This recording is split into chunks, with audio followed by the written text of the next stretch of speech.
Hi guys, good evening po sa lahat. For today's video mga idol, magluto po ako ng chicken adobo.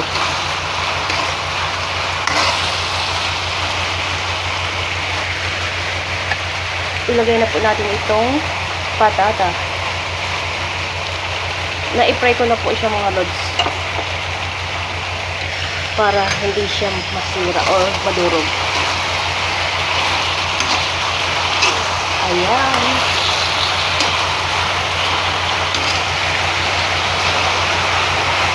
Kamusta po kayong lahat mga idol? Maulan po dito sa amin ngayon ang panahon.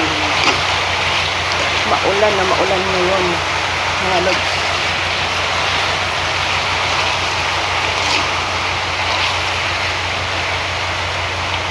Thank you so much for watching guys. God bless. Ingat po kayo palagi.